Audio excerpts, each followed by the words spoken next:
আল্লাহ রাব্বুল আলামিন বলেন, আর রহমান আল্লামাল কুরআন খালাকাল ইনসানা আল্লামাহুল বায়ান الشمس والقمر بحسبان والنجم والشجر يسجدان জোরে বলুন আল্লাহু আকবার। তিনি রহমান, যিনি দয়া করে বান্দাকে কোরআন শিক্ষা দিয়েছেন। আমার বন্ধুগণ, কোরআন যদি না জানতাম আমরা কিচ্ছু চিনতাম না। আল্লাহ রাব্বুল আলামিনের জন্য প্রথম ওহীটাও দিয়েছেন পড়ার জন্য। ইকরা বিসমি রাব্বিকাল্লাযী খালাক খালাকাল ইনসানা মিন আলাক ইকরা ওয়া রাব্বুকাল আকরামুল্লাযী আল্লামা বিল কলম আল্লামাল ইনসানা মা লাম ইয়ালাম। নবী হে, আপনি পড়ুন কার নামে? আসতে বলবেন না, কার নামে? খালাকাল ইনসানা মিন আলাক। তিনি সেই মহান রব যিনি মানুষকে সৃষ্টি করেছেন ঝুলন্ত থেকে। কি থেকে বলেন তো? ঝুলন্ত জমাট রক্ত থেকে। আলাক মানে হচ্ছে ঝুলা, ঝুলে থাকা কোনো জিনিস। প্রথম আয়াতটাই হচ্ছে, প্রথম আয়াতের তথ্যই হচ্ছে সায়েন্টিফিক এমব্রায়োলজির উপরে আল্লাহ পাক প্রথমেই বিশ্ববাসীকে জানান দিচ্ছেন।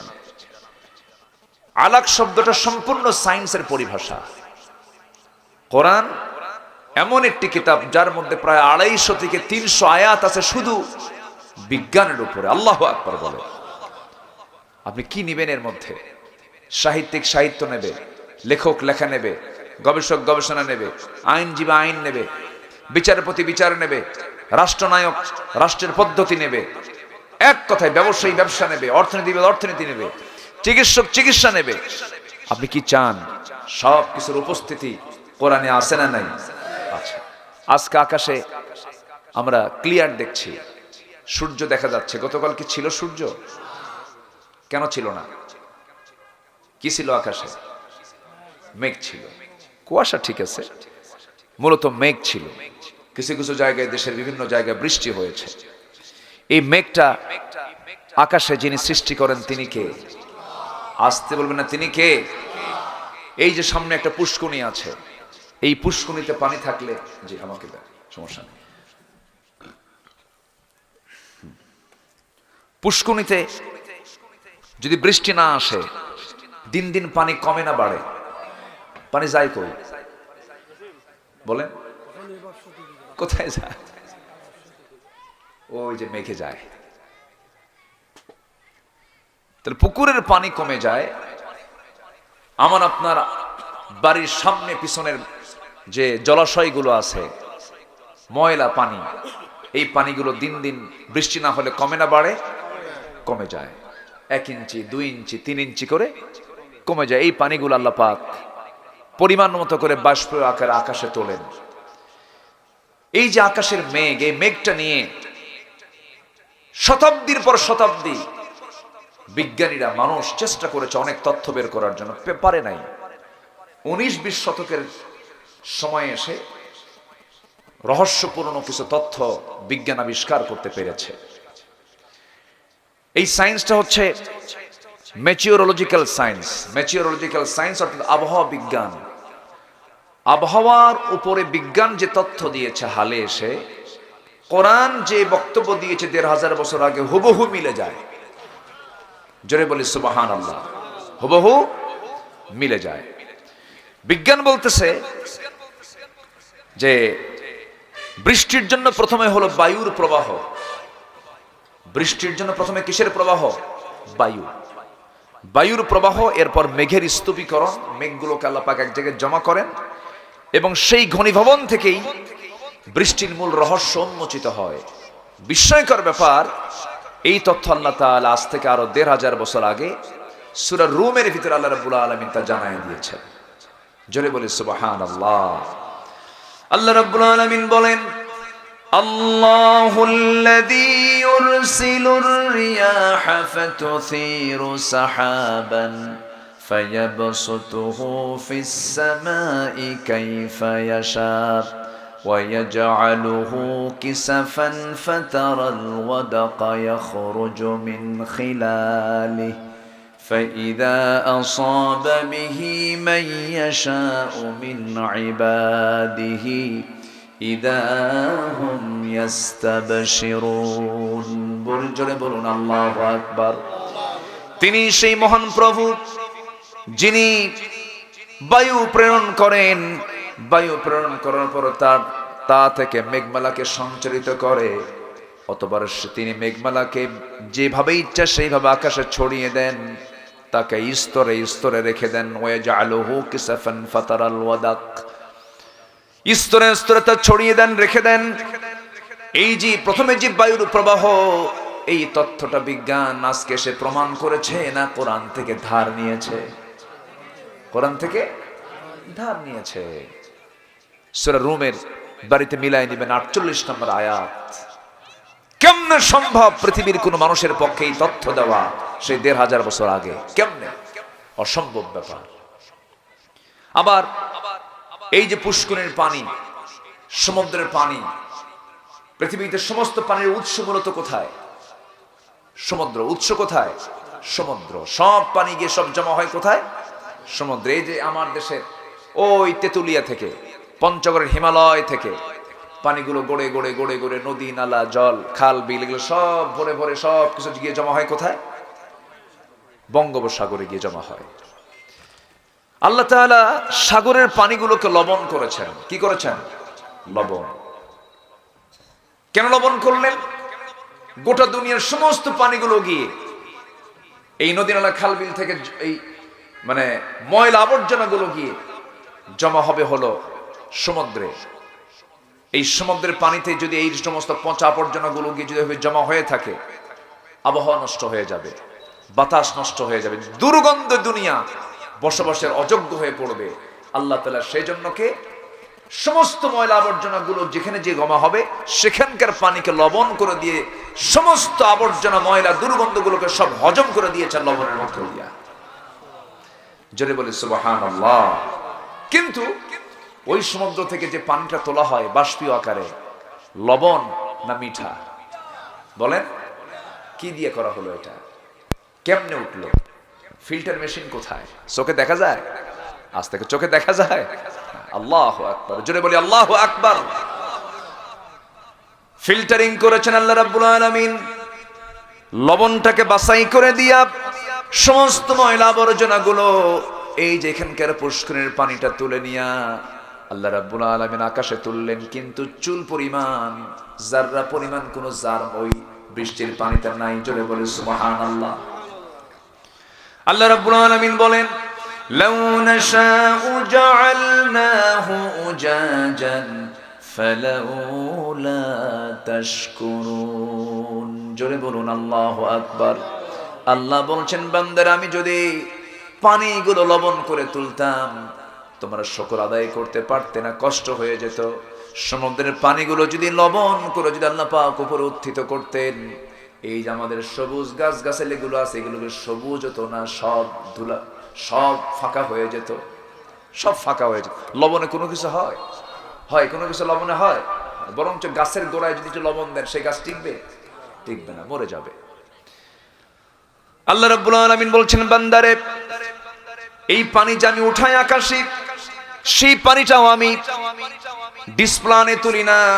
যতটুকু বৃষ্টির প্রয়োজন তোমার জন্য জমিনের জন্য ততটুকু আমি জমিন থেকে পানিগুলো তুলি, বেশি তুলি না। যতটুকু দরকার ততটুকুই তুলি। সুবহানাল্লাহ বলবেন না? আল্লাহ রাব্বুল আলামিন সূরা যুখরুফের 11 নম্বর আয়াতে বলছেন, আল্লাযী নাযালা মিনাস সামাই মাআন বিকদর ফাআনশারনা বিহি বালদাতান মাইতান। এরকম করে পানির চক্রের আকারে পানি বাষ্পীয় আকারে উত্থিত করা সম্ভব নয়। একটু জোরে বলি সুবহানাল্লাহ। সকল ক্ষমতা কার? সম্মানিত ভাইয়েরা, সেই ভূপৃষ্ঠ থেকে যে পানিটা উত্থিত হয় উপরে বাষ্পীয় আকারে, এটার পরিমাণ আছে। বিজ্ঞান গবেষণা করে বের করেছে প্রতি সেকেন্ডে ভূপৃষ্ঠ থেকে 16 মিলিয়ন টন প্রতি সেকেন্ডে বাষ্পীয় আকারে জমিন থেকে ভূপৃষ্ঠ থেকে 16 মিলিয়ন টন পানি আল্লাহ পাক বাষ্পীয় আকারে আকাশে উঠায় নেন। প্রতি সেকেন্ডে 16 মিলিয়ন টন সেকেন্ড। এটাকে যদি আপনি বছরে নিয়ে যান, বছরের পরিমাণ দাঁড়ায় হলো 513 ট্রিলিয়ন টন। কেউ তো আল্লাহু আকবার বললেন না, জোরে বলি আল্লাহু আকবার। 513 ট্রিলিয়ন টন পানি আল্লাহ তাআলা জমিন থেকে বিকাদারিন কি পরিমাণ মতো তোলেন। বেশি তুললে থাকবে। ফেনী যে বন্যাটা হয়েছে, আমার আনোয়ার ভাইয়ের যে বাড়িতে পানি ঢুকছে, এটা তো আল্লাহর বৃষ্টির কারণে হয় না, এটা হয়েছে মানুষের আকাম কুকামের কারণে। আসতে কন কেন? আমরা খুব প্রতিবেশী, খুব বন্ধু পাইছি তো, খুব বন্ধু আমাদের, খুব পীড়িত করে আমাদেরকে। আমাদের কপালটা ভালো না। রাসূল বলেছেন সেই লোকটার কপাল ভালো যার প্রতিবেশী ভালো। ফিলিস্তিন ভৌগোলিকভাবে যতটুকু হুমকির মুখে আছে, তার চাইতে বেশি হুমকির সম্মুখীন হচ্ছে বাংলাদেশ।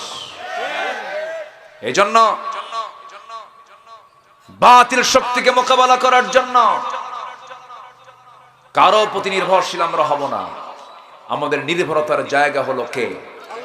ওমাই ইয়াতাওয়াক্কাল আলাল্লাহ ফাহুয়া হাসবুহ। যার ভরসা আল্লাহ, তার কেউ লাগবে না। তার জন্য কে যথেষ্ট? আল্লাহ যথেষ্ট। ফেনীর যে পানি হয়েছে, নোয়াখালীর যে ডুবেছে, এটার মূল কারণ ছিল পরিকল্পিত, সাজানো। আমি আমার নিজের দুই চোখ সাক্ষী, আমি দেখেছি নিজের চোখে। ফারাক্কাবাদে ওর উপর দিয়ে ট্রেন চলে। আমি ট্রেন যখন পার হচ্ছিলাম তখন দেখি যে এক পাশে পুরো ধুধু, কিচ্ছু নাই। আমার দেশের পাশে রাজশাহীর এই পার্শ্বটা পদ্মা, আর অপর পার্শ্বটা মানে পানির তরঙ্গ ঢেউ খেলছে। পৃথিবীর কোন নদী আইনে এমন বিধান নাই যে নদীর উজানে কেউ বাঁধ দিতে পারে। এই বাঁধ ছিল না, ৭১-এর পর ৭৪-এ হয়েছে। কি জানেন না? আপনারা জানেন না? সম্মানিত বন্ধুগণ, যদি ৭১-এর আগে যদি ওরকম বাঁধ নির্মাণের চিন্তা করত, বম্বিং মেরে উড়ায় দিত সব। আমি কিন্তু জায়গা মতো কথাগুলো বলছি। আমার কথা কি বুঝে আসতেছে? আমরা চরম সংকটের মধ্যেই কিন্তু আছি।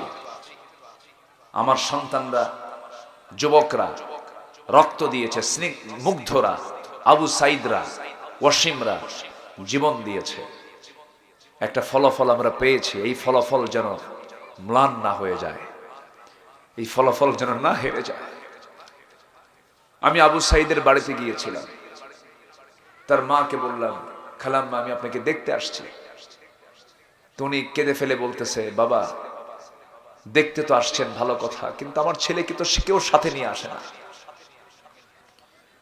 মুগ্ধের বাবা, আবু সাইদের বাবা, এরা তো কষ্টের মধ্যেই আছে। সন্তান তারা ফেরত আসবে না। কি পরিমাণ ত্যাগ তাদের। কিন্তু এই জাতির একটা চরিত্র কি জানেন? খুব অল্পতেই ভুলে যায়, অল্পতেই ভুলে যায়। ঢাকার রাজপথে আমার চোখ সাক্ষী, বাপরা বলে গুলি করতেছে যাইও না। সন্তানগুলো বলে, বাবা আবু সাইদ জীবন দেয়, আর আমরা কি ময়দানেও যেতে পারবো না? মুগ্ধ বলতেছে, পানি লাগবে কার কার? এই যে একটা পরিবর্তন এসেছে, এই পরিবর্তনকে অব্যাহত রাখার জন্য সবার কাছে আমার উদাত্ত আহ্বান, সকল নেতৃত্ব ছেড়ে আমরা নবীর নেতৃত্ব ধরবো, ইসলামী নেতৃত্ব ধরবো। যুবকরা, তোমাদের কাছে আমি করজোড়ে মিনতি জানাই, এই প্রযুক্তির মধ্য দিয়ে যারা আমার এই আলোচনাগুলো শুনবা, তাদেরকে বলি, জীবনে বহু নেতা ধরেছ, মদ খেয়েছে, তোমাকে মদ খাওয়া শিখিয়েছে, নামাজের দাওয়াত দেয়নি, তোমাকে চরিত্র শিখায় নাই, তুমি অবৈধ রিলেশন করেছো, তুমি বিপদগামী ছিলে, তোমাকে নামাজের দাওয়াত দেয়নি, তোমার হাতে মদের বোতল তুলে দিয়েছে, এই সমস্ত নেতৃত্বের মুখে তোমরা এখন জুতা মারো, সব বাদ দিয়ে ইসলামী নেতৃত্ব ধরো। আগামীর দেশ আমরা ইসলাম দিয়ে সাজাতে চাই, কোরআন দিয়ে সাজাতে চাই। রাজি আছেন কারা কারা? হাত উঁচু করে দেখেন মুসলমান।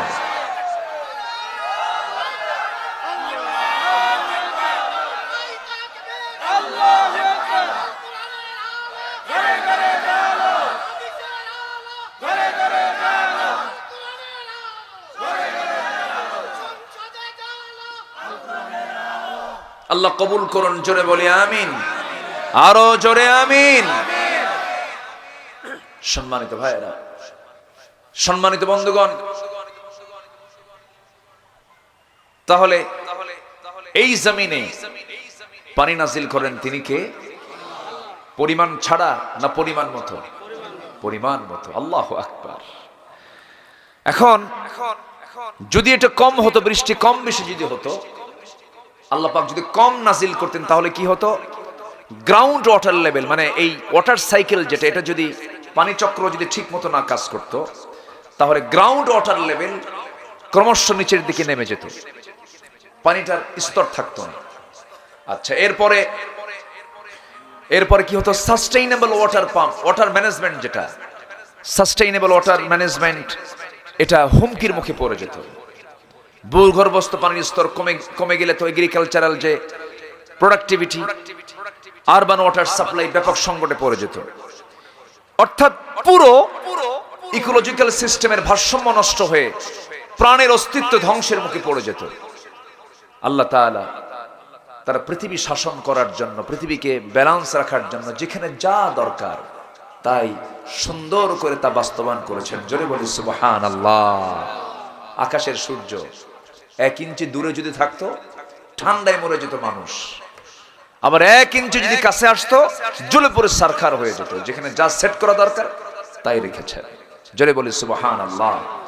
এই সূর্য নিয়ে আল্লাহ পাক এক জায়গায় বলছেন, আল্লাহ রাব্বুল আলামিন বলেন, তাবারাকাল্লাযী জাআলা ফিস সামাই বুরুজান ওয়া জাআলা ফিহা সিরাজান ওয়া কমারান মুনীরা ওয়া হুয়াল্লাযী জাআলাল লাইলা ওয়ান নাহারা খিলফাতাল লিমান আরাদা আন ইয়াযযাক্কারা আও আরাদা শুকুরা। জোরে বলুন আল্লাহু আকবার। অতীব বরকতময় সেই মহান প্রভু, যিনি এই মহাশূন্যে গ্রহরাজি সেট করেছেন, তাতে রেখেছেন প্রদীপ্ত সূর্য, আলোকিত চাঁদ রেখে দিয়েছেন। এরকম বড় পরিচয় পৃথিবীর কোনো মানুষ কি কখনো দিতে পারে নাকি? আল্লাহ রাব্বুল আলামিনের পরে বলছেন, ওয়া হুয়াল্লাযী জাআলাল লাইলা ওয়ান নাহারা খিলফাতাল লিমান আরাদা আন ইয়াযযাক্কারা আও আরাদা শুকুরা।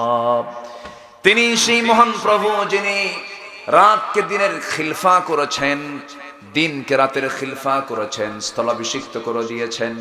রাতের মধ্যে দিন ঢুকান, দিনের মধ্যে রাত ঢুকান, এমন ক্ষমতা একমাত্র কার? এখন রাত বড় না দিন বড়? বলেন বলেন, রাত বড় না দিন বড়? নবীর সুন্নাহ মতো যদি কেউ শুয়ে পড়ে, নবীর সুন্নাহ মতো এশার নামাজ পড়ে যদি কেউ শুয়ে পড়ে, শেষ রাতে আর ঘুমই ধরে না। আমি কি ভুল বললাম? শেষ রাতে আর ঘুম ধরে না, দুটায় ঘুম ভেঙে যায়। আল্লাহ কত বড় রাত বানিয়েছেন। বান্দা, তোর রাতে যেন কষ্ট না হয়, আরামের যেন ঘুম হয়, আবার আমার হকটাও যেন তোর আদায় হয়। শেষ রাতে একটা ওয়াক্ত নামাজ আছে, সেটা কি ওয়াক্ত বলেন তো?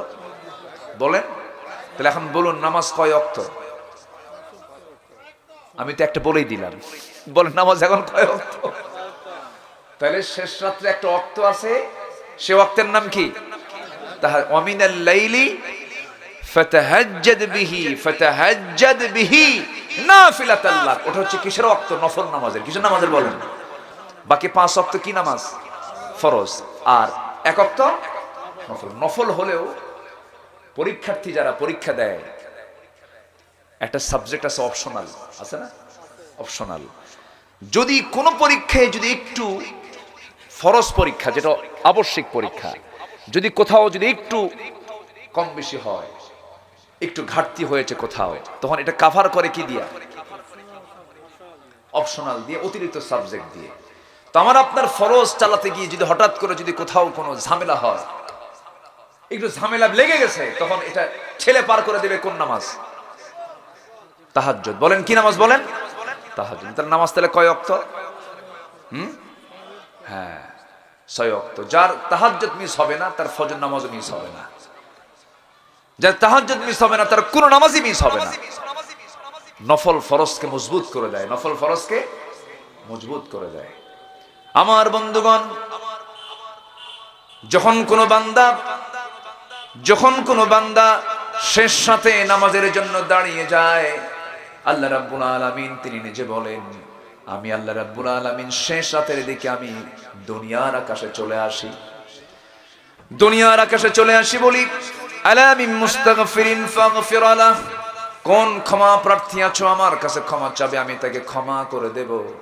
ওই সময় যদি কোনো বান্দা যদি চাওয়ার মতো চাইতে পারে, বন্দুকের গুলি মিস হবে কিন্তু আমার আল্লাহর কাছে দোয়া মিস হবে না। জোরে বলে সুবহানাল্লাহ। নবীজি সবচেয়ে কম কেঁদেছেন না বেশি কেঁদেছেন? বেশি কেঁদেছেন। নবীজির কান্নার আওয়াজ বের হতো। নবীজি এত কান্না কাঁদতেন, তার কাদার পরিমাণ এত বেশি ছিল যে নাসাই শরীফের হাদিস এসেছে, আমার নবীজি কাঁদতেন কেমন, তার আওয়াজ বের হতো কেমন। রাসূল যখন সেজদায় পড়ে কাঁদতেন, চুলায় পাতিল রেখে পানি দিয়ে, চুলায় যদি আগুন ধরায় দেওয়া হয়, সেই চুলার আগুন দিয়ে পাতিলের পানি যেমন সিদ্ধ হলে পরে টকবক টকবক আওয়াজ হয়, আমার নবী যখন সেজদায় পড়ে কাঁদতেন, সিদ্ধ পানির মতো আমার নবীর মুখ থেকে টকবক আওয়াজ বের হতো। সেই কান্নার সময় হলো শেষ রাত। যদি কাঁদতে হয় আমরা কাঁদবো কার কাছে? আসতে বলেন না, কার কাছে কাঁদবো আমরা? পৃথিবীতে কাঁদার জায়গা কয়েকজনের কাছে? আল্লাহ ছাড়া যারা অন্যের কাছে কাঁদে তারা বোকা। পৃথিবীর কোন মানুষের কাছে কাঁদলে এটা আমার জন্য লস। শুধু পানি চলে গেল, চোখের পানি আমার নষ্ট হয়ে গেল। যদি কাঁদতেই হয় আমরা কাঁদবো একমাত্র কার কাছে? আল্লাহর কাছে আমরা কাঁদবো। এই পৃথিবীতে যখন আমি এসেছি, মার পেট থেকে দুনিয়াতে এসেছি, আমার ভাষা ছিল হাসি না কাঁদা? আমার ভাষা ছিল কাঁদা না হাসি? কান্না ছিল আমার ভাষা। আমি কেঁদেছি। এখান থেকে প্রমাণ হয়ে যায় মূলত এই পৃথিবীটা হাসির জায়গা নয়, মূলত পৃথিবীটা হলো কান্নাকাটি করার জায়গা। আমরা দুনিয়াতে যদি ভালো করে কেঁদে নিতে পারি, আমাদের হাসি কোনোদিন জান্নাত থেকে ফুরাবে না। জোরে বলি সুবহানাল্লাহ। তাহলে খাও দাও ফুর্তি করো, দুনিয়াটা মস্ত বড়। কথাটা কি যৌক্তিক না অযৌক্তিক? বলেন বলেন বলেন বলেন। এই কথা কি কোনো ইসলাম প্রিয় লোকের হতে পারে? মুসলমানদের হতে পারে? খাওয়া দাওয়া ফুর্তি করো, দুনিয়াটা মস্ত বড়, এটা কি ইমানদারের কথা না জাহেলদের কথা? জাহেলদের কথা। জি ঠিক আছে, আমি খুব খুশি হয়েছি আজকে। সব দিন কয় যে লম্বা সময় করেন, আজকে শর্ট সময় বেঁচে গেছি। বলি আলহামদুলিল্লাহ। শেষ করে দিচ্ছি। শেষ করে দিই? শেষ করবো না, চালাবো? তাহলে সব হুজুর বাদ আজকে নাকি? সব হুজুরই থাকতে হবে। এক একটা ফুলের এক একটা ঘ্রাণ। রজনীগন্ধা, ওইদিকে গোলাপ আছে না, গোলাপের ঘ্রাণ একটা, রজনীগন্ধার ঘ্রাণ, চামিলি আরেকটা ঘ্রাণ। আর কি ফুল আছে কোন? হাসনা হেনা, আল্লাহু আকবার, বেলি ফুল, কত ফুল, এক একটা ফুলের এক একটা ঘ্রাণ। আলেম ওলামা হচ্ছেন এক একটা ফুলের ঘ্রাণ। আলহামদুলিল্লাহ বলবেন না? এক একটা ফুলের এক একটা ঘ্রাণ তারা। আলেমদের তুলনা আমি এরকম করে দেই, কে বড় কে ছোট না, সমস্ত ওলামা যারা, এক একটা আলেমের এক একটা ঘ্রাণ। এটা আপনি যদি আলেমদের আলোচনাগুলো ফলো করেন, দেখবেন এক একজন এক একটা সুন্দর করে কথা বলে। একই হাদিস একজন বলে একরকম সুন্দর লাগে, আরেকজন বলে আরেক রকম সুন্দর লাগে। এই আলেমদেরকে 16 বছর 4 শিখের দেওয়ালে বন্দী রেখেছিল। কোন আলেমকে ঢুকায় নাই কোন? আমি তো 1 বছর এখানে আসতেই পারি নাই, জেলখানায় ছিলাম, মনে আছে? আমার নাম প্রচার হয়েছে, বের হওয়ারও কথা ছিল, জামিন হওয়ার কথা ছিল, কিন্তু জামিন দেয় না। ফেরেশতা তো ওরা, ফেরেশতারা জামিন দেয় না। নির্বাচনের আগ দিয়ে 2018 সালে আমাকে পুরা ফোর্স আমার বাড়ি ঘেরাও করে, মনে ভাবছে আমি কত বড় দাগে আসামি, গোটা বাড়ি ঘেরাও করে, মানে প্রায় 150 পুলিশ গোটা বাড়ি ঘেরাও করে একদম মোহরা নিয়ে, অস্ত্র হাতে নিয়ে, মানে আমি কত বড় সন্ত্রাসী। আমাকে ঘর থেকে বের করলো, থানায় নিয়ে চলে গেল। থানায় নেওয়ার পর ওসি সাহেব আমাকে দেখে কান্দে। বললাম আপনি কান্দেন কেন? হুজুর আমি আপনার খুব ভক্ত, আমার বউ পরিবার সবাই আপনার আলোচনা শুনে, কিন্তু কি করবেন হুজুর, উপায় তো নাই, উপরওয়ালার চাপ। বললাম উপরে তো দুজন থাকে, আপনি কোনটা ভাবতেছেন? এক উপরে তো হলো আপনাদের উপরে, আর আরেকজন হচ্ছেন আমার উপরে, যিনি তিনি সাব্বিহ ইসমা রাব্বিকাল আলা, আমার আল্লাহ তাআলা আছেন। তো বলতেছে হুজুর চাকরি বাঁচান তো ফরজ, বাল বাচ্চা আছে। আমি বললাম ইমান বাঁচান তো নফল। মামলা খান দিল, ঢুকলাম। আমাদের কাছে তো এগুলো কিছু মনে হয় না, কারণ আমরা ভাবি যারা ইমানদার তারা ভাবতে হবে দুনিয়াটাই জেলখানা, ঠিক কিনা বলেন? দুনিয়াটাই জেলখানা। আর দুনিয়া সিজনুল মুমিন ওয়া জান্নাতুল লিল কাফির। কি সব টেনশন আছে? বড় জেলখানা থেকে ওরা একটা ছোট জেলখানায় ঢুকায় দিয়েছে। যা, ঢুকলাম। ভিতরে ঢোকা মাত্রই দেখি এক বুড়ো চাচা আমাকে দেখে লম্বা একখান সালাম দিয়ে বলে, হুজুর আপনি জেলখানায় ঢুকছেন? খুব খুশি হলাম। তো বললাম খুশি হলেন কেন? বলতেছে ওয়াজ শুনতে যাই, বহু দূর থেকে আপনার ওয়াজ শুনি, মুসাফা করতে পারি না, একটু গল্প করতে পারি না, মোয়ানাকা হয় না, কিচ্ছু হয় না, এত সুন্দর করে আপনি জেলখানায় ঢুকলেন, থাকেন ভালো করে গল্প হবে। বুঝলেন? থাকলাম। জেল জুলুম খাটায়া, নির্যাতন করে, হামলা মামলা করে লাভটা কি হলো বলেন?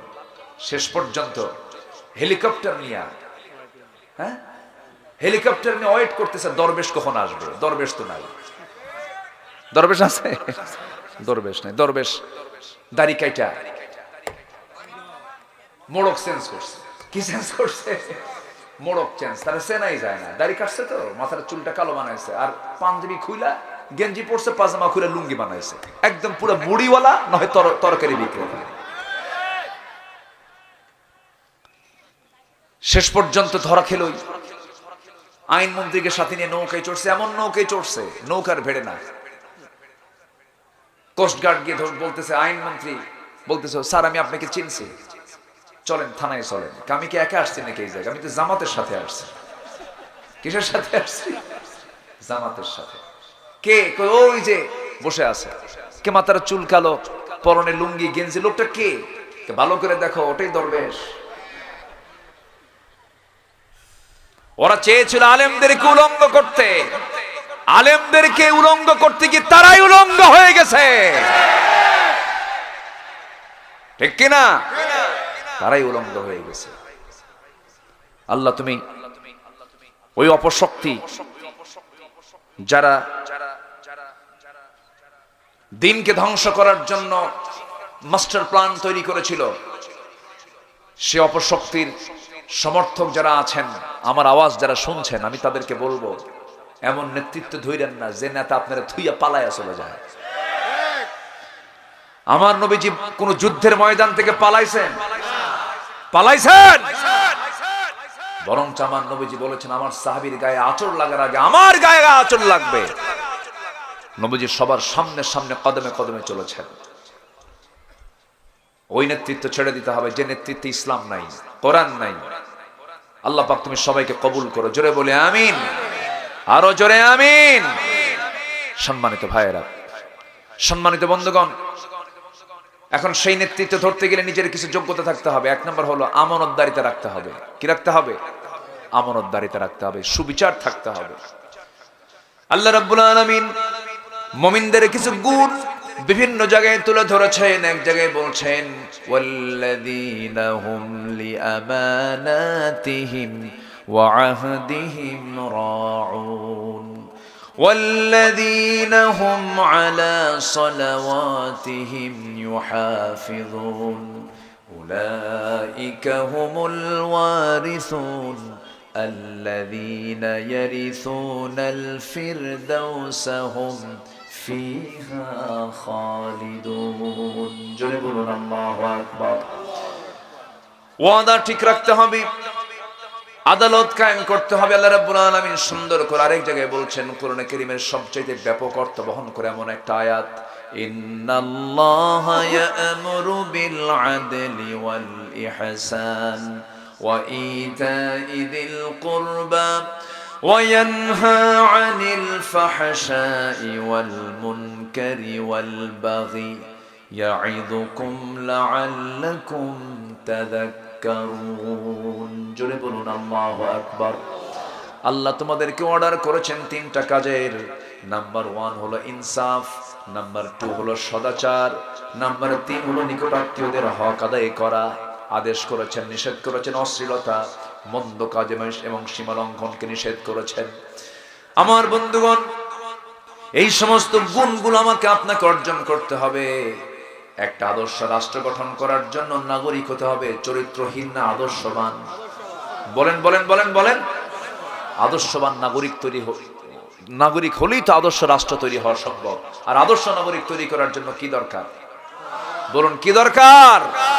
এই কোরআনকে শুধু আমরা মাদ্রাসায় দেখতে চাই না, কলেজেও দেখতে চাই, ভার্সিটি দেখতে চাই, মেডিকেলে দেখতে চাই, ইঞ্জিনিয়ারিং দেখতে চাই। প্রত্যেকটা শিক্ষাঙ্গনে কোরআন শিক্ষাকে বাধ্যতামূলক করা দরকার। আজকে যদি প্রত্যেকটা সিলেবাসে যদি সূরা হুজরাতকে বাধ্যতামূলক করা হতো, একটা ছাত্র বেয়াদব হতো না। ভার্সিটির ছাত্রগুলো কি অধিকাংশ কি বলেন তো একটু দুষ্ট না? কেন বিড়ি খায়, কেন দুষ্টুমি করে, কেন? ওদের দোষ দিলে হবে না তো, ওদেরকে আদম শিক্ষা দেওয়া হয়নি। কি আমাদের দোষ? আমরা তাদেরকে শিখাই না। আমাদের সন্তান তো দুষ্ট হবে কেন? দুষ্টামের শিক্ষা দিয়েছি আমরা ওদেরকে, আদর্শের শিক্ষা দিতে পারিনি।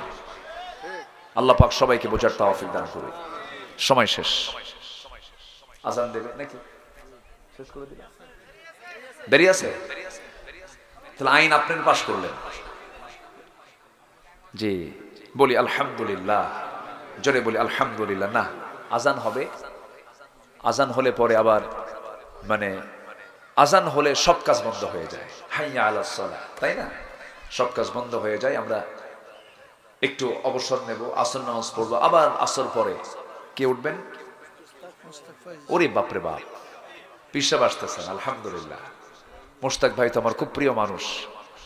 একই ময়দানে বহুদিন, প্রায় 15 বছর 16 বছর আগের থেকেই আমার সঙ্গে তার পরিচয়। আমার মাহফিল অঙ্গন তো প্রায় 26 বছর হয়ে গেছে। তো যাই হোক, একটু দোয়া চাই, সবাই আমার জন্য দোয়া করবেন না ইনশাআল্লাহ? আবার দেখা হবে। এখানে না আসলে খবর আছে আমার, মাহফিল কমিটি কথা হচ্ছে আপনি ডেট দিবেন, এরপর বাকি সবার ডেট। এবারও যে মাহফিলের ডেটটা করা হয়েছে, প্রথম ডেটটা আমার থেকে নেওয়া হয়েছে। এরপরে বাকি সব ভাইদেরকে, কাজী ইব্রাহিম ভাই, শামীম ভাই, মুশতাক ভাই, নাজিম ভাই, মামুন হুসাইন, মহিউদ্দিন, সব এরপরে তাদেরকে নেওয়া হয়েছে। আলহামদুলিল্লাহ। আল্লাহ তুমি মাহফিলে বরকত দান করো। জোরে বলি আল্লাহুম্মা আমিন। এই মাহফিল প্রত্যেক বছর হোক, সবাই চান তো? আল্লাহ কবুল করুন। জোরে বলি আমিন। ছোট্ট একটা দোয়ার মধ্য দিয়ে শেষ করে দিই নাকি? কোনো কালেকশন নাই তো নাকি? পরে ঠিক আছে, আমরা এখন দোয়ার দিকে যাব। আল্লাহুম্মা আমিন। রব্বানা যালামনা আনফুসানা ওয়া ইল্লাম তাগফির লানা ওয়া তারহামনা লানাকুনান্না মিনাল খাসিরিন। মিষ্টি বিকেল গধূলি বেলা হাজারো মুসলমান নরনারী নিয়ে, তোমার বান্দাগুলোকে নিয়ে তোমার কালাম থেকে কিছু কথা বলেছি, তোমার কোরআনের আশ্চর্যতা নিয়ে কিছু কথা বলেছি, তোমার নবীর জীবন থেকে কিছু কথা বলেছি। আয় আল্লাহ তাআলা, আমানত ইনসাফের উপরে কিছু টাচ করেছি। সে শান্তে সে কাঙ্গাল ভিখারির মতো দুটো হাত পেতেছি। আল্লাহ, গুনার দিকে নজর দিও না, বান্দা মনে করে তামাম জিন্দেগীর সমস্ত গুনাহগুলোকে মাফ করে দাও। জনম দুঃখিনী মা, জনম দুঃখী বাপ জানজারে চলে গেলেন, জিন্দেগীর গুনাহগুলো মাফ করো, কবরগুলোকে জান্নাতের টুকরা বানায়া দাও। সবাই দিল থেকে আব্বা আম্মার জন্য বলুন, রব্বির হামহুমা কামা রব্বায়ানি সগীরা, রব্বির হামহুমা কামা রব্বায়ানি সগীরা। আল্লাহ তাআলা বিশেষ করে মাহফিলটার আয়োজন করলেন যারা, শোনার জন্য আসলেন যারা, বিনিময়ে কিয়ামতের কঠিন ময়দান, যেদিন কেউ কাউকে চিনবে না, এমনকি মা সন্তানকে পর্যন্ত স্বীকার করে বসবে, যেদিন মানুষ কাঁদতে কাঁদতে চোখের পানিগুলো ফরে যাবে, চোখ থেকে রক্ত বের হবে। ইন্নাল্লাহা নি'মা ইয়া'iযুকুম বিহি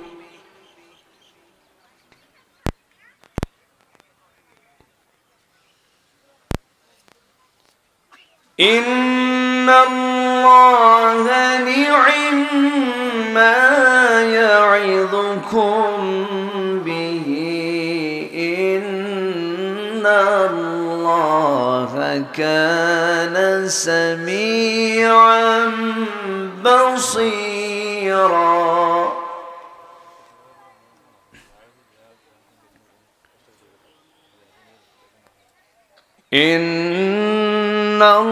ইন্নাল্লাহা নি'মা ইয়া'iযুকুম বিহি ইন্নাল্লাহা কানা সামিআন বাসীরা।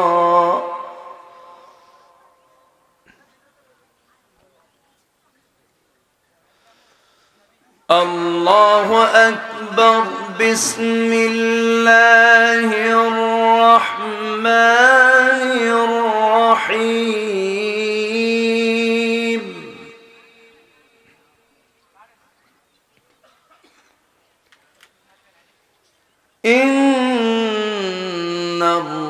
ইন্নাল্লাহা ওয়া মালাইকাতাহু ইউসাল্লুনা আলান নবী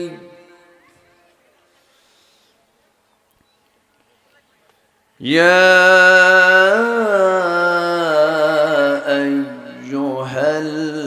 আইয়ুহাল্লাযীনা আমানু সাল্লু আলাইহি ওয়া সাল্লিমু তাসলিমা।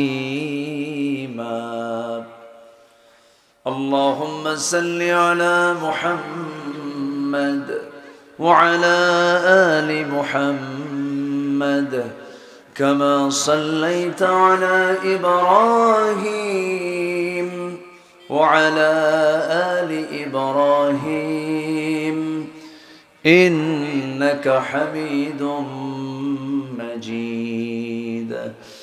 اللهم بارك على محمد وعلى آل محمد كما باركت على إبراهيم وعلى آل إبراهيم إنك حميد مجيد.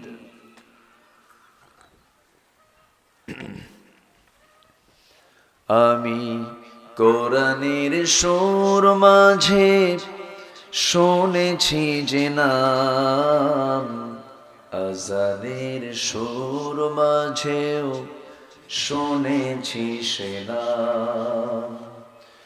ও নাম শুনেছি আমি আমার হৃদয়, হে রাসূল নবীজি তোমায়,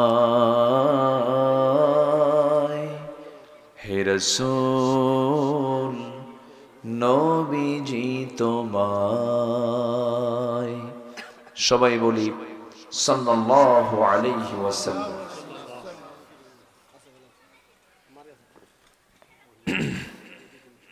বৃহত্তর নোয়াখালী অঞ্চলের ফেনী জেলার সদর উপজেলার ছোট ধলিয়া তাড়ালিয়া জামে মসজিদ মাহফিল ইন্তেজামি কমিটি কর্তৃক আয়োজিত 33তম তাফসীরুল কোরআন মাহফিল 2025 আজকের এই মহৎ আয়োজনের সম্মানিত সুযোগ্য সভাপতি, লক্ষ্মীয়াড়া ইসলামিয়া ফাজিল মাদ্রাসার সম্মানিত সুযোগ্য প্রিন্সিপাল উস্তাজুল আসাতিজা মুহতারাম মুকাররমি শেখ মুস্তাফা কামাল জব্বারি, আজকের মাহফিলের সম্মানিত অতিথিবৃন্দ, উলামা হযরত, উপস্থিত আজকের মাহফিলের প্রধান আকর্ষণ যাদেরকে নিয়ে আজকের এই সাজানো গোছানো বর্ণাঢ্য আয়োজন, তৌহিদের পতাকাবাহী, কালেমার ঝান্ডাবাহী, দ্বীন ইসলামের নরসারদুল বীর মুজাহিদ, প্রাণ প্রিয় সম্মানিত দ্বীনী ভাইরা, আড়ালে বসে আছেন শ্রদ্ধেয়া সম্মানিতা মা বোনেরা, আলোচনার সূচনায় আনুষ্ঠানিকতার মধ্য দিয়ে আমার পক্ষ থেকে আবারও দিল খোলা সালাম, আসসালামু আলাইকুম ওয়া রাহমাতুল্লাহি ওয়া বারাকাতুহু। সবাই কেমন আছেন? আমাকেও প্রশ্ন করলেন যে আল্লাহ তাআলা আমাকে তো আপনার সাথেই রেখেছেন। বলছি আলহামদুলিল্লাহ। আজকের এই প্রোগ্রামটা অনেক লম্বা প্রোগ্রাম। আসর পরেও বয়ান আছে, মাগরিব পরে আছে, আবার ইশার পরে আছে, আবার নতুন কিছু মুখ আজকে মাহফিলে থাকবেন। বিশেষ করে আল্লামা সাইদ রাহিমাহুল্লাহর রক্ত যে দেহে প্রবাহমান, তার কলিজার টুকরা সন্তান, আমার খুব কাছের মানুষ, আমার ঘরের মানুষ, খুব দিলের তাআল্লুক আছে, আমার শামীম বিন সাইদি, তিনি আসবেন। সবাই থাকবেন তো নাকি?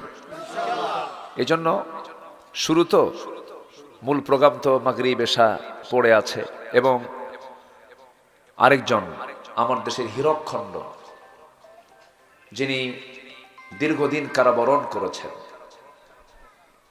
এবং দেশের বাইরে ছিলেন বহুদিন পর্যন্ত। আমি কাতারে বছর দুয়েক আগে গিয়েছিলাম, সে কাতারে একসঙ্গে প্রোগ্রাম ছিল আমার।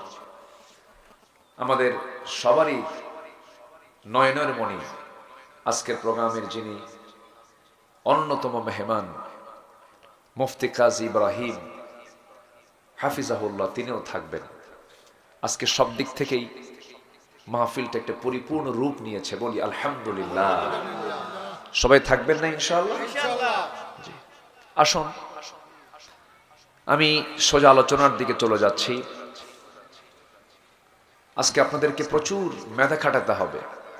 এরপর আসর পরে বয়ান, মাগরিব পরে বয়ান, এশার পরে বয়ান, রাত 10টা পর্যন্ত, না 10টা-11টা পর্যন্ত শুধু বয়ানের পরে বয়ান থাকবে। তো সেজন্য সবাইকে সেই প্রস্তুতি নিয়ে থাকতে হবে। আল্লাহ যেন আমাদেরকে ধৈর্য সহকারে মাহফিলকে সফল করার তৌফিক দান করেন। জোরে বলি আল্লাহুম্মা আমিন। সম্মানিত হাজিরিন, আমি আলোচনার সূচনায় কোরআনে কারীমের গুরুত্বপূর্ণ একটা সূরা, সূরাতুন নিসা থেকে একটা আয়াতে কারীমা আমি তেলাওয়াত করেছি।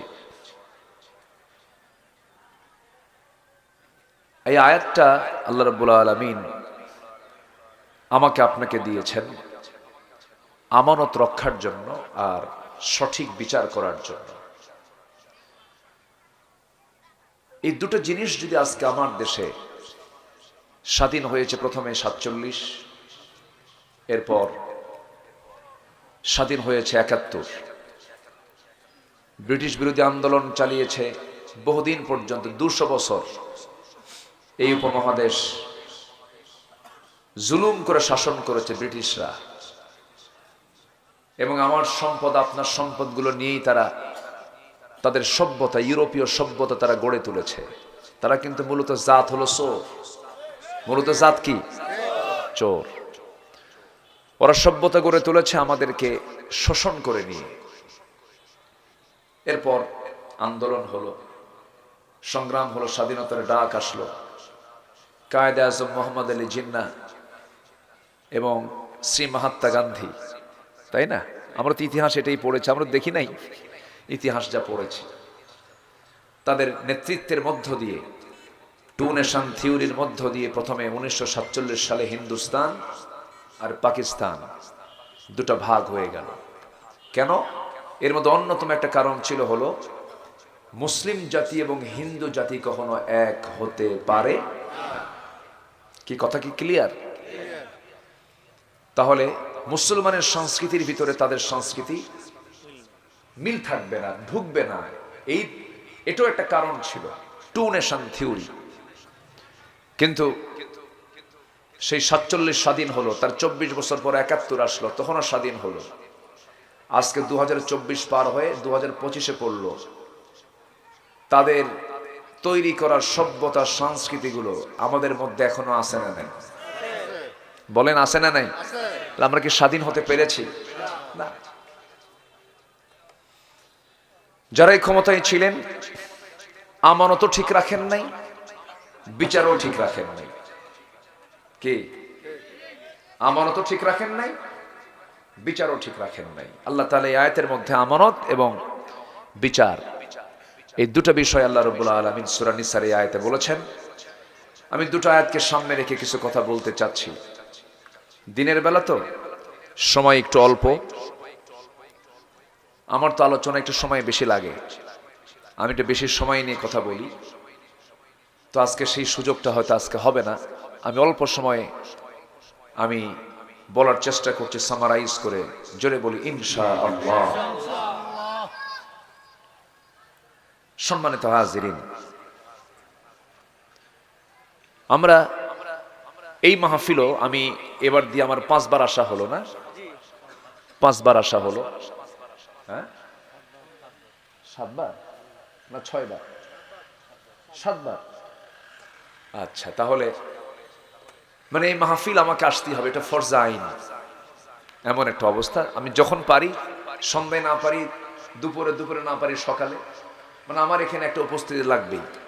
এটা হচ্ছে কমিটির একটা চিন্তা, এসেছি। যাই হোক, আমার আলোচনা আপনারা সবাই কম বেশি শুনে থাকেন, কিন্তু আমি আমার জীবনে আমার বক্তৃতার মধ্যে হক কথা বন্ধ রেখেছি এমন কোন রেকর্ড আমার নাই। আমি একটা দিনের জন্য হক কথা ছাড়ি নাই, দেশও ছাড়ি নাই। কোন কথার উপরে জানেন? আল্লামা সাইদ রাহিমাহুল্লাহ 2009 সালে আমার জীবনের প্রথম হজ, এবং 2009 সালে আল্লামা সাইদির শেষ হজ। তো মিনা, মুজদালিফা, আরাফা সব তো একসাথেই। তো হুজুরকে আমরা সবাই মিলে প্রশ্ন করলাম যে হুজুর, আপনি দেশে ফিরবেন না? 2009 সাল তখন দেশে আন্দোলন চলছে, নতুন সরকার গঠন হয়েছে, মামলা তৈরি হচ্ছে, ট্রাইব্যুনাল গঠন হচ্ছে। আপনি এই অবস্থায় না যাওয়াই ভালো হবে, আপনি থেকে যান, সৌদি গভর্নমেন্ট আপনাকে নাগরিকত্ব দিয়ে দিবে। উনি মুস্কি একখান হাসি মেরে বললেন, সাইদি পালায়া থাকবে, এটা কি তোমরা কি মনে করো? সাইদি পালাবে?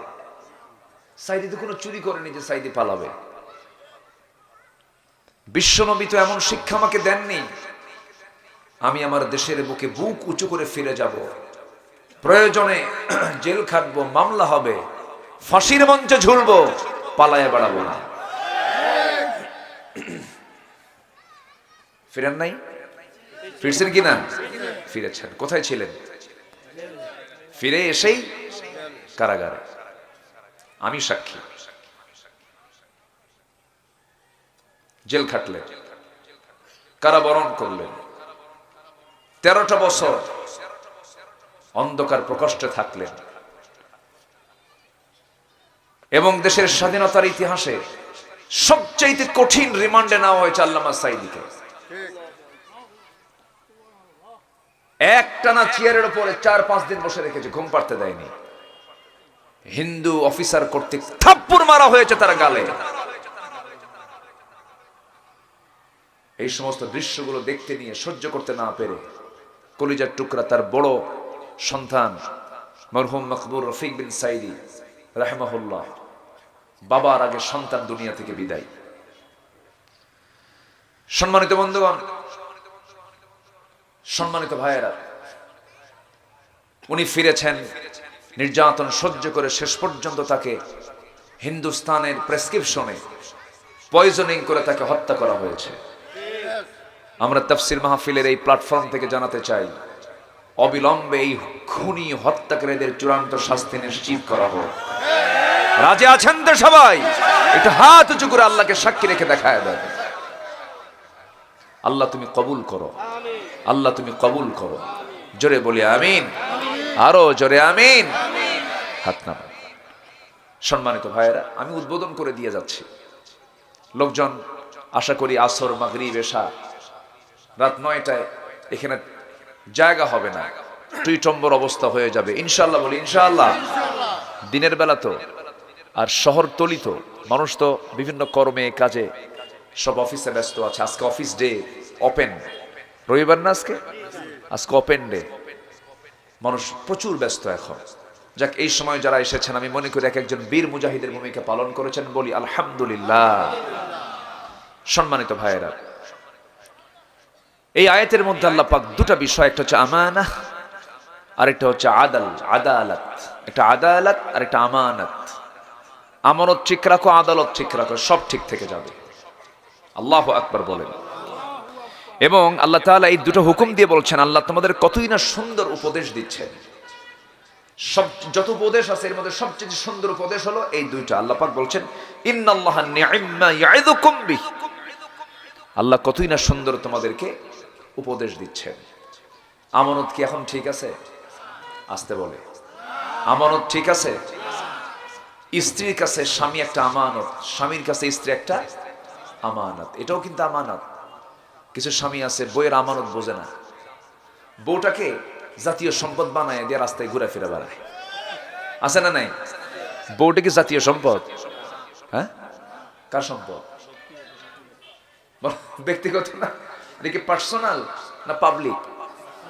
স্ত্রী কি পার্সোনাল না পাবলিক? যে সমস্ত স্বামীরা বউরে পাবলিক বানায়, ছেড়ে দিছে। এমনকি বউটা যদি একটু সুন্দর হয়, কিছু কিছু স্বামী আছে সুন্দরী বউকে ডিসপ্লে করতে খুব পছন্দ করে, দেখায়। একটু বন্ধু আসছে বাড়িতে, সুইটি এদিকে আসো তো, একটু চা খাওয়াও তো, এই আসে না নাই, আসে না নাই, আসে।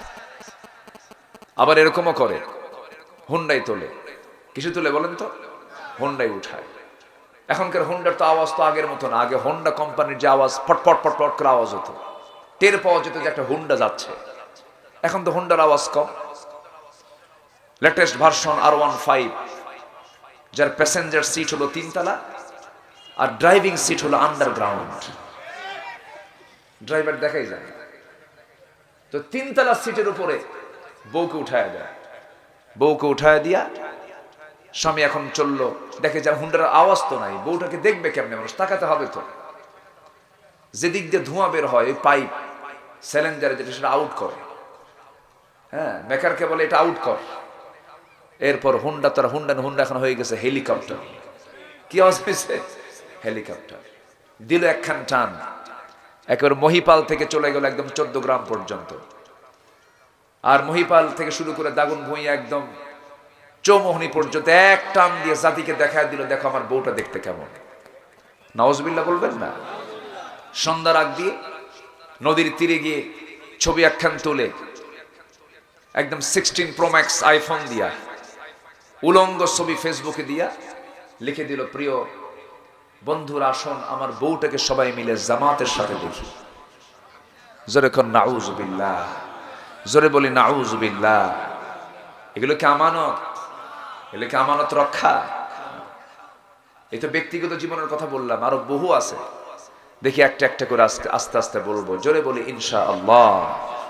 সূরা নিসা আয়াত নাম্বার 58, এই আয়াতকে সামনে রেখে কিছু কথা বলবো। জোরে বলি ইনশাআল্লাহ। আমরা যে কিতাবের আলোচনা শুনতে এসেছি সেই কিতাবের নামটা হচ্ছে কোরআন। নামটা কি বলেন তো? এখানে কোরআন শরীফ নাই, কই? কোথায়? ওখানে আছে নাকি? একটু দেন আমাকে। আল কোরআনুল কারীম আমরা শুনতে এসেছি। কোরআন কারো কথা নয়, কোরআন কার কথা? আসতে বলবেন না, কার কথা? যে কথার মধ্যে কোনো ভেজাল, অসম্পূর্ণতা, ব্যর্থতা, অসম্পূর্ণতা, কোনো অপ্রাসঙ্গিকই নাই, কোনো ত্রুটি নেই। যা দরকার তাই আছে, বেশিও নাই কমও নাই। জোরে বলি সুবহানাল্লাহ। বেশিও নাই কমও নাই। শব্দের দিক থেকে, বাক্যের দিক থেকে, আকারের দিক থেকে এর চেয়েও বড় বড় বই কিন্তু পৃথিবীতে আছে। কিন্তু আকারে বড় হলে হবে কি, শব্দে বাক্যের দিক থেকে বড় হলে হবে কি, কোরআন যে বক্তব্য দিয়েছে গোটা পৃথিবীর সমস্ত জ্ঞানের মূল সোর্স হলো কোরআন। জোরে বলি সুবহানাল্লাহ। আল্লাহ পাক এই কালাম আমাকে দিয়েছেন বলেই তো আমি আল্লাহকে চিনতে পেরেছি, এই কালাম দিয়েছেন বলেই তো আমি আমার রাসূলকে চিনতে পেরেছি, আমি কিয়ামতকে বুঝতে পেরেছি, জান্নাত চিনতে পেরেছি, জাহান্নাম চিনতে পেরেছি। কোরআন যদি নাজিল না হতো আমরা কি এগুলো চিনতাম? চিনতাম না। এই জন্য সবচেয়ে বড় দয়া হলো আমার আল্লাহ পাক আমাকে কোরআন শিক্ষা দিয়েছেন।